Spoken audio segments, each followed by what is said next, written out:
said, "Dr. Williams, I learned 5 new brain terms this morning while I was waiting in line for my latte." So the iPhone SDK has enabled Modality to provide learners instant access to the content that they trust on the device that they really want to carry. And it's been so easy to use, and coupled with our business and development model, we've been able to produce numerous applications very quickly.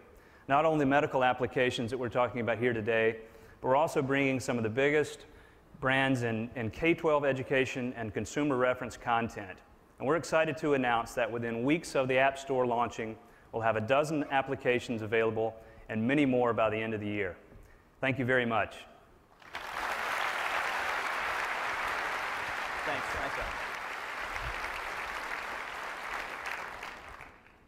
Our next medical app is from MIM Vista.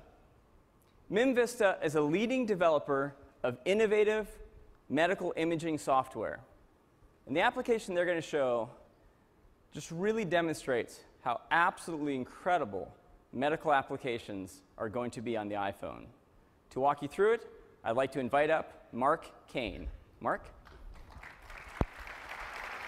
Thank you, Scott.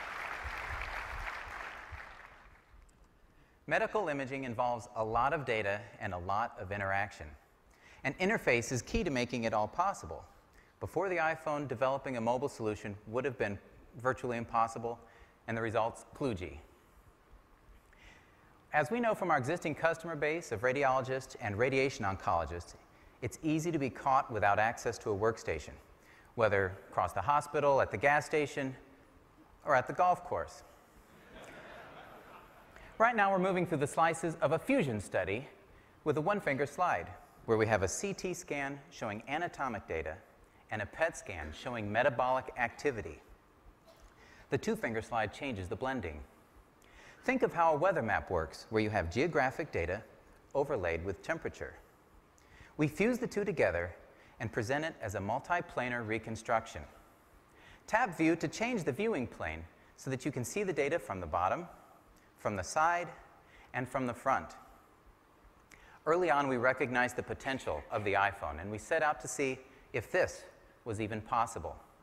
After 1 week, we had a prototype, a product definition, and the excitement propelled us through 3 more weeks in which Jeremy Brockway here said the SDK let his ideas just fall out without hindrance. Let's zoom in. We can use the pinch, the double tap, and then pan with one finger. Notice the scroll indicator along the right. This area is dedicated to scrolling through slices so that you can do that at any time. The swipe is the quick way to transition between volumes, and when you're viewing a single volume, the two-finger slide changes the contrast, or window and level, an important tool for visualizing such a wide range of data. Let's look at the measurement tool. Touch and drag to position the start of a measurement line, and do the same to complete the line.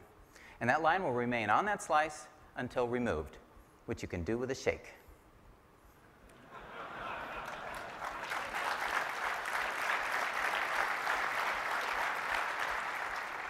Finally, let's look at the MIP movie. This is a 3D reconstruction ideal for visualizing PET images.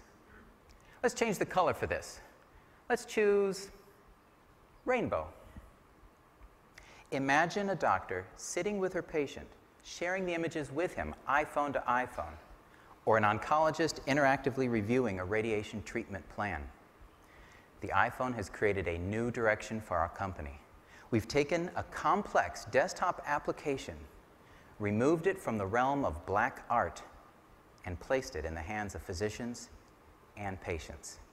And we've only just scratched the surface. Look for MIM at the launch of the App Store. Thank you.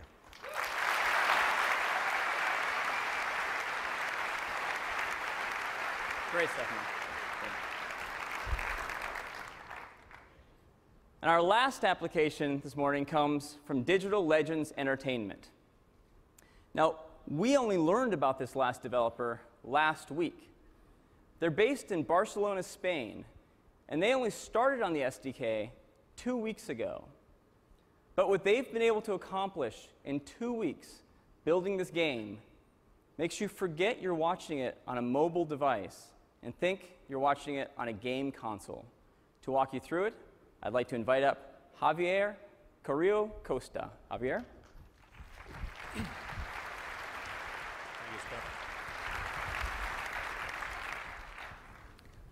We are an award-winning mobile game developer. We're new to this platform. We're very excited to develop for the iPhone, as we believe it is a very capable gaming device. It has intuitive SDKs and tools that allows very straightforward development.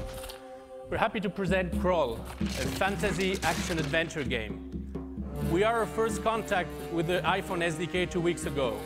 It took only 4 days to port the game, and we used the rest of the time to implement iPhone-specific features. We can see how Unai uses the accelerometer for the jump, how he uses the touchscreen to move the character, hit the bat, or launch context-based animation to cross the bridge. Our technology over OpenGL allows full 3D characters and environment with a quality often better than portable gaming device. Advanced skinning, dynamic shadow, and ambient occlusion contribute to the overall quality of the game. The App Store is so far the only marketplace where you can bring directly your content to the global market. Crawl is currently in production and is expected to be ready by September this year. Thank you.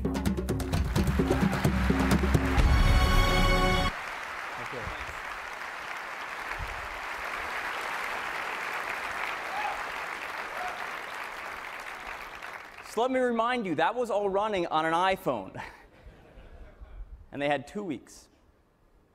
So clearly, we have just an incredible SDK. And one of the most fun parts about building a platform like iPhone 2.0 is getting to see the innovation that comes from our developers. And so I'd really like to give one more round of applause, thanking all of our developers for their amazing work.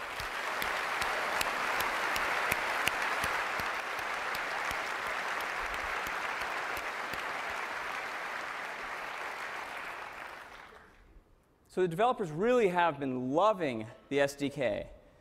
Now there has been one feature request that doesn't currently exist in the SDK that a few developers have asked for. And the request has mainly come from developers of clients like instant messaging clients, where by their very nature, they want to get a notification even when the user isn't currently running the application.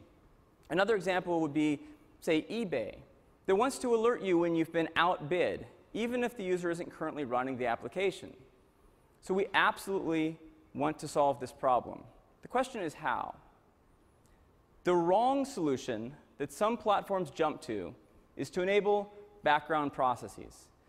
That is to say, to allow an application to continue to run even after the user thinks they've quit it. Now this is bad for a number of reasons. First, battery life. That application that you think you've quit will continue to drain your battery in the background. The second is performance. When you're running an application, you want that foreground application to be as responsive as possible. But that background application, it's sucking up CPU cycles, making your entire experience feel sluggish. Now, other platforms have recognized this is an issue. And at least one platform has come up with this solution.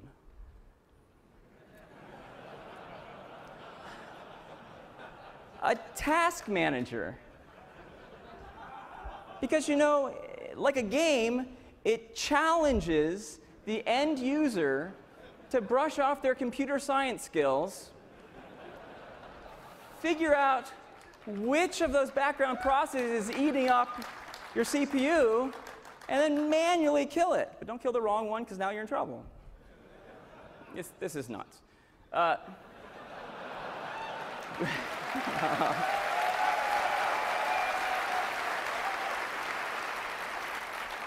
We have come up with a far better solution.